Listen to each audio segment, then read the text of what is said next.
ओम देवी ब्रह्मचारिण्ये नमः। ओम देवी चंद्रघंटाय नमः। जय माता दी प्रिय भक्तों। माता ब्रह्मचारिणी का दूसरा रूप तपस्या का प्रतीक है।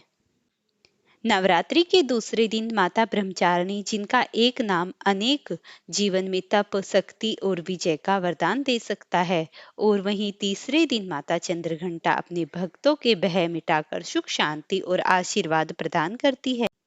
माता ब्रह्मचारिणी जहाँ तपस्या का प्रतीक है, वहीं उन्होंने भगवान शिव को पाने के लिए कठोर तपस्या व तप किया। यही कारण है कि उनकी पूजा से जीवन में धैर्य, शक्ति और आत्मविश्वास बढ़ जाता है। माता के इस दिव्य मंत्र को जपने से, सुनने से मनुष्य की समस्त चुनौतियां, समस्त दुख कष्ट दूर हो जाते हैं।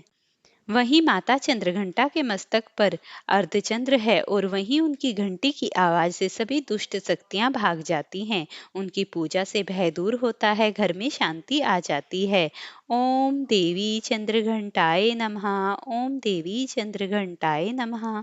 जो भी भक्त सच्चे मन से इस मंत्र को लिखता है, इस मंत्र को पढ़ता है और लोगों को सुनाता है, उसके समस्त प्रकार के दुख दूर हो जाते हैं। उसे कभी मनुष्य निर्भय हो जाता है और माता के श्री चरणों में रहता है। प्रिय भक्तों, इसी प्रकार की आज इस पावन और दुर्लभ दुर्गा सप्तशती के दूसरे और तीसरे अध्याय का श्रवण मैं आपको करा रही हूँ। आप इस अध्याय का श्रवण पूरे ध्यान और प्रसन्नचित मन से करिए। आधी अधूरी कथा का ध्यान करने से मनुष्य को पूर्ण फल प्राप्त नहीं होता, तो इसे आप ध्यानमग्न होकर सुनिए। प्रिय भक्तों, मेधा ऋषि बोले, प्राचीन काल में असुरों के राजा महिषासुर और देवताओं के राजा इंद्र के मध्य पूरे 100 वर्ष तक युद्ध हुआ। इस युद्ध में महाबली असुरों ने देवसेना को हरा दिया। सब देवताओं को जीतकर महेश्वरी इंद्र बन बैठा। युद्ध में परास्त देवता ब्रह्मा को साथ ले महादेव तथा विष्णु के पास गए। देवताओं ने महिषासुर के साथ होने वाले युद्ध का सारा वृत्तांत विस्तार पूर्वक दोनों को सुनाया। असुर ने सूर्य, इंद्र, अग्नि, चंद्रमा, यम, वरुण और दूसरे सभी देवताओं के अधिकारियों को अपने हाथ में कर लिया। दुष्ट महिषासुर ने सब देवताओं को स्वर्ग से निकाल दिया। अतः देवता लोग मनुष्यों के समान पृथ्वी पर विचर रहे थे। हे प्रभु, शत्रु ने जो कुछ भी किया वह सब हमने आपसे निवेदन कर दिया। अब हम आपकी शरण में आए हैं, कृपया कर असुर के वध का उपाय करें। देवताओं के वचन सुन विष्णु भगवान और महादेव अत्यंत क्रोधित हुए। भौहें चढ़ गई और मुंह तमतमा गया। अत्यंत क्रोध से युक्त भगवान विष्णु, महादेव तथा ब्रह्मा तीनों के मुख से एक महान तेज प्रकट हुआ।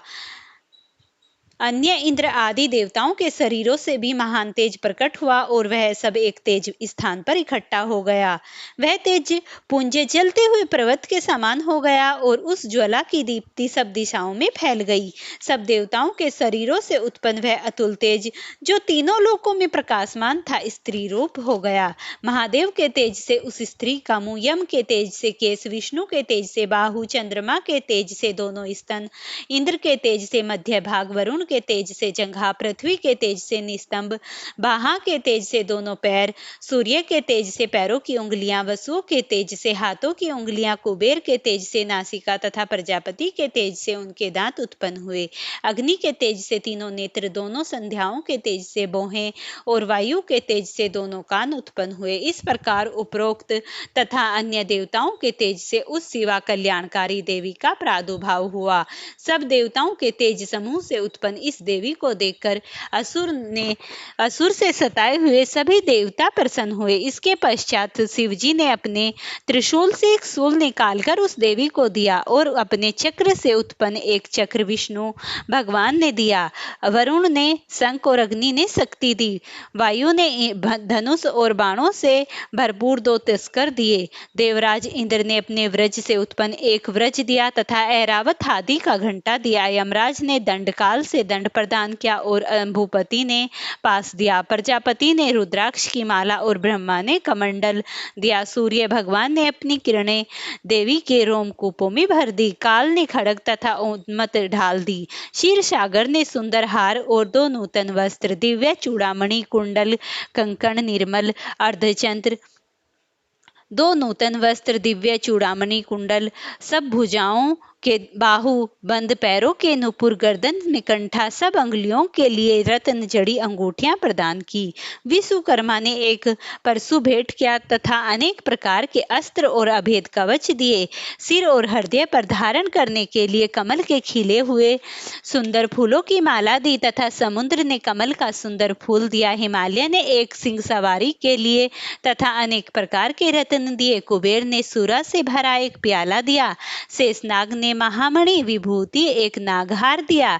अन्य सभी देवताओं ने भूषणों और शस्त्रों से देवी का सत्कार किया। अलंकारों से युक्त उस देवी ने महाभयंकर प्रलयकाली गर्जना की, जिसके नाद से आकाश पाताल तथा दसों दिशाएं कंप्यमान हो उठी तथा उनसे महान प्रतिध्वनि हुई, जिससे सारे लोग सुशोभित हो उठे और सुंदर वन कांपने लगे। पृथ्वी सारे पर्वत डगमगा गए। सुंदर देवता प्रसन्न हो कांपने लगे। सिंहवाहिनी देवी की सभी जय जयकार करने लगे। भक्ति से सब मुनिगण देवी की स्तुति करने लगे। तब देवताओं के शत्रु असुरों ने तीनों लोकों में हलचल देख अपनी सारी फौज को तैयार किया और अस्त्र शस्त्र ले सावधान हुए। महिषासुर ने बड़े असमंजस्य में होकर कहा, ओह यह क्या है? और अब उस शब्द की ओर अपनी असंख्य सेना ले दौड़ पड़ा। वहां उसने अपनी प्रभा से तीनों लोकों को प्रकाशित करने वाली देवी को देखा।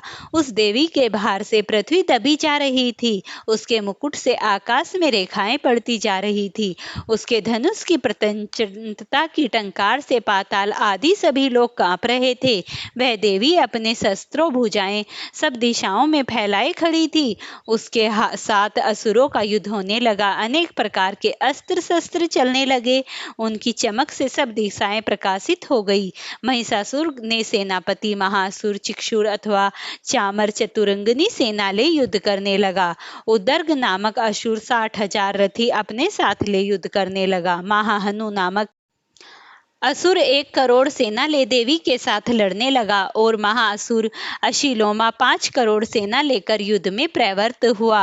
बाणकल नामक असुर 60 लाख रथी और परिवारित असंख्य हाथी घोड़ों की सेना लेकर युद्ध करने लगा।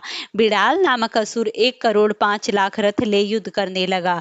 और भी बहुत से असुर 10-10 हजार रथ और घोड़े लेकर आ डटे तथा देवी से युद्ध करने लगे। महिषासुर भी करोड़ों रथ, घोड़े और हाथी लेकर युद्ध भूमि में आया। असुरों की सेना तोमर, भिंबिपाल, शक्ति, मूसल, खड़ग, परशु, पाटिष्य आदि शस्त्रों से युद्ध करने लगी। कोई शक्ति फेंकता तो कोई पास से प्रहार करता। कोई असुर खड़ग ले देवी को मारने दौड़ता। देवी ने उन असुरों के अस्त्र शस्त्र खेल की तरह अपने अस्त्र शस्त्रों से काटकर खंड खंड कर दिए और देवी के मुंह पर कलेश और क्रोध की छाया थी। यह देख देवता और ऋषि उनकी स्तुति करने लगे। उसके बाद देवी ईशानी उन असुरों पर अस्त्र शस्त्र का प्रहार करने लगी। देवी का वाहन सिंह भी कुपित होकर गर्दन के बाल हिलाता हुआ उसी प्रकार सेना में विचरने लगा जैसे वन में आग फैलती है। उस समय अंबिका देवी ने श्वासों से लाखों गण उत्पन्न हो गए। देवी की शक्ति से उत्पन्न उक्त गण पशु, भिंबिपाल, खड़ग और पर्टिष्य आदि अस्त्रों शस्त्रों से असुरों से युद्ध करने लगे तथा गण ढोल, मृदंग और शंख बजाने लगे। देवी ने त्रिशूल, गदा और शक्ति वर्षा तथा खड़ग आदि का प्रहार कर सैकड़ों असुरों को मार डाला। बहुत से असुरों को घंटों के शब्द से मोहित करके पृथ्वी पर गिरा दिया। कितने ही असुरों को पास में बांधकर पृथ्वी पर घसीट लिया और बहुत सौ को तीक्ष्ण बाणों से बींध दिया। खड़ग से काट डालकर कितने ही दानवों को देवी ने गदा के प्रहार से पृथ्वी पर गिरकर मर गए। कोई मूसल के प्रहार से घायल हो रक्त वमन करने लगा। बहुत से असुर छाती में सूल लगने से और बहुत से बाणों के प्रहार से रणभूमि में गिरकर मर गए। देवताओं को पीड़ित करने वाले बाज पक्षी की भांति आक्रमण करने वाले असुर गिरकर मरने लगे। बहुतों की भुजाएं कट गई और बहुतों की गर्दन छिन्न भिन्न हो गई। बहुतों के सर कट गए। कितने ही असुर धड़ से कटकर मर गए और बहुतों की जांघें कट गई।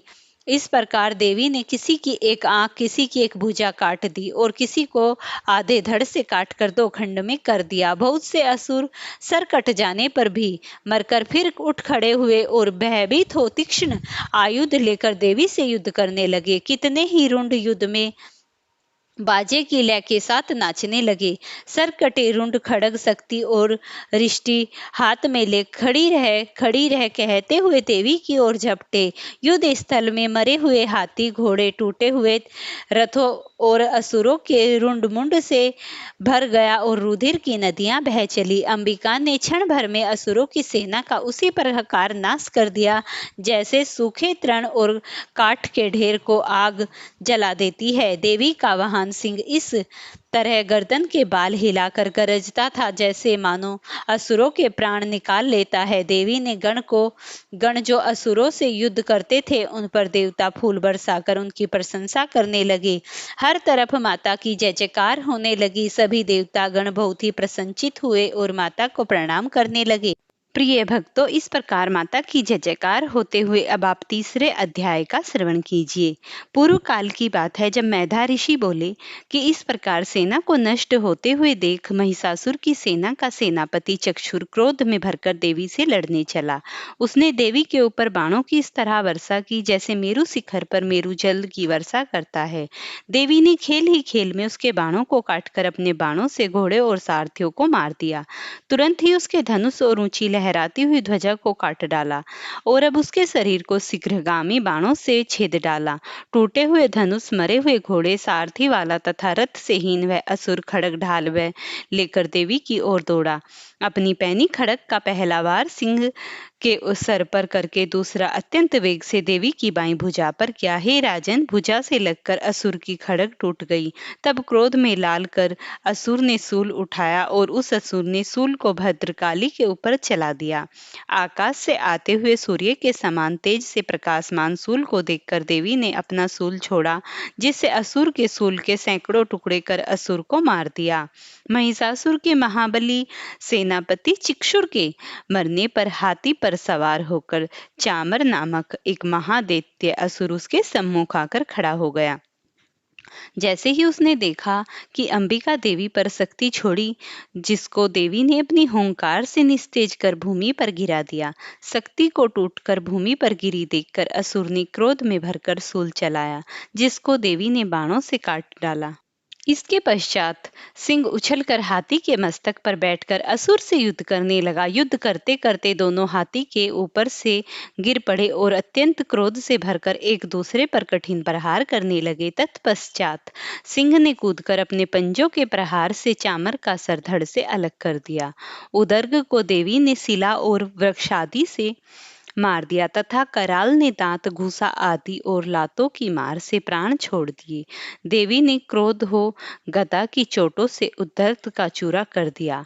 बामकल का भिंबिपाल शास्त्र से ताम का अंधक बाणों द्वारा उग्राश्य, उग्रवीर्य, महाहनु और त्रिनेत्रा नामक दैत्य का त्रिशूल से वध कर दिया। बिंडाल का खड़ग से सर काट दिया। धुंधर व दुर्मुख दोनों को बाणों से यमपुर पहुंचा दिया। महिषासुर इस प्रकार अपनी सेना का नाश देखकर भैंसे का रूप धारण कर देवी के गणों को डराने लगा। किन्हीं को नथुनों से, कुछ को खुरों से, बहुतों को पूंछ से और अनेकों को सींग से मार गिराया। बहुत से वेग से भीषण नाद में तथा इधर उधर घूमकर अनेकों को निश्वास वायु से भूमि पर गिरा दिया। महापराक्रमी महिषासुर देव सेना को इस प्रकार गिराकर देवी के सिंह को मारने चला। तब देवी क्रोधित हुई। महाबली असुर भी क्रोध से भरकर खुरों में भूमि खोदने और सींगों से ऊंचे ऊंचे पर्वतों को फेंकने और गरजने लगा। असुर के वेग पूर्वक घूमने से पृथ्वी फटने लगी। पूंछ से क्षुब्ध समुद्र का जल सब ओर फैल गया। बादल सिंगों के हिलने से टुकड़े टुकड़े हो गए और सांस की हवा से सैकड़ों पहाड़ गिर गए। इस तरह क्रोध से झपटे हुए महिषासुर को देखकर देवी ने उसे मारने के लिए क्रोध किया और अपना पास फेंककर महिषासुर को बांध दिया। तब महायुद्ध में फंसे हुए असुर ने अपनी भैंसे का रूप छोड़ दिया और वह सिंह हो गया। जो ही देवी उसका सर काटने लगी तो ही तलवार हाथ में लिए वह पुरुष हो गया। देवी ने शीघ्र ही बाणों से उसे बींध दिया। तब वह हाथी बन गया तथा गूंजकर सूंड से सींगों को खींचने लगा। देवी ने उसकी सूंड काट डाली। फिर वह भैंसा हो गया और पहले की भांति तीनों लोकों के प्राणियों को भयभीत करने लगा। तब माता चंडिका ने क्रोध होकर बार बार उन्मत्त मदिरा पी और लाल लाल आंखें कर कर हंसने लगी। वह असुर देवी पर बल पराक्रम के मंद में उन्मत्त हो पर्वत फेंकने लगा, किंतु देवी ने अपने बाणों से वे चूर चूर कर दिए। मदिरा पान के मद से लाल मुख वाली देवी ने अस्त व्यस्त शब्दों में कहा, हे मूर्ख, थोड़ी देर और गरज, तब तक मैं मदिरा पीऊं। यहाँ मेरे द्वारा तेरे मारे जाने पर शीघ्र ही देवता गरजेंगे। मेधा ऋषि बोले। यह कहकर देवी उछलकर असुर पर चढ़ गई और पैर से दबाकर उसके कंठ पर शूल से प्रहार किया। देवी के पांव से दबे असुर ने अपने मुख से बाहर निकलने का बहुत ही प्रयास किया। आधा निकलते ही अपने पराक्रम से देवी ने उसको रोक लिया। उसी अवस्था में युद्ध करते हुए असुर को देवी ने बहुत बड़ी तलवार से सर असुर का देवी ने तलवार से सर काट दिया। तब हाहाकार करती हुई संपूर्ण उस दैत्य सेना को नष्ट कर दिया। सभी देवता प्रसन्न हुए। देवता ऋषियों के साथ देवी की स्तुति करने लगे, गांधार गान करने लगे तथा अप्सराएं नृत्य करने लगी। इस प्रकार समस्त दिशाओं की वायु उज्जवल हो गई और सारे में खुशी और शांति का माहौल हो गया। प्रेम से बोलिए भगवती देवी की जय। अब आप दुर्गा माँ की आरती सुनिए। ओम जय अम्बे गौरी मैया, जय श्यामा गौरी, तुमको निश दिन सेवत हरि ब्रह्मा शिव जी, मांगे सिंदूर विराजत, टीको मृग मग को मैया, टीको मृग मग को, उज्ज्वल से दाऊ नैना चंद्र बदननी को। ओम जय अम्बे गौरी, कानक समान कलेम्बर रक्तांबर राजे, रक्त पुष्प गलमाला कंठन पर सा। ओम जय अम्बे गौरी, के हरिवाहन राजत, खड़ग खपर धारी मैया, खड़ग खपर धारी, सुर नर मुनि जन सेवत, तिनके दुख हारी। ओम जय अम्बे गौरी, कानन कुंडल शोभित, नासाग्र मोती, कोटिक चंद्र दिवा, राजत समज्योति। ओम जय अम्बे गौरी, शुंभ निशुंभ विडारे, महिषासुर धाती, द्रौम्य विलोचन नैना, निस्तिन मदमाती। ओम जय अम्बे गौरी, चंड मुंड संहारे, शोणित बीज हरे, मधु कैटभ दौ मारे, सुरभहीन करे। ओम जय अम्बे गौरी, ब्रह्माणी रुद्राणी तुम कमला रानी, आगम निगम बखानी तुम शिव पट रानी। ओम जय अम्बे गौरी, 64 योगिनी नृत्य कृत्य भैरू, बाजत ताल मृदंगा और बाजत है डमरू। ओम जय अम्बे गौरी, तुम हो जग की करता, तुम ही हो भरता, भगतन की दुख हरता, सुख संपत्ति करता। ओम जय अम्बे गौरी, भुजा चार अति शोभित, खड़ग खपर धारी मैया, खड़ग खपर धारी, मन वांछित फल पावत, सेवत नर नारी। ओम जय अम्बे गौरी, कंचन थाल विराजत, अगर कपूर बाती, श्री धोलागढ़ में राजत, कोटि रतन ज्योति। ओम जय अम्बे गौरी। आदि शक्ति श्री अम्बे जी की आरती जो कोई नर गावे मैया, कोई नर गावे। कहते शिवानंद स्वामी सुख संपत्ति पावे। ओम जय अम्बे गौरी। प्रेम से बोलिए अम्बे मात की जय। प्रिय भक्तों, अगर वीडियो पसंद आई हो तो इसे लाइक शेयर करना, चैनल पर नए हैं तो चैनल को सब्सक्राइब करना और माता के निमित्त मुझे एक प्यारा सा कमेंट जय माता दी अवश्य ही करना।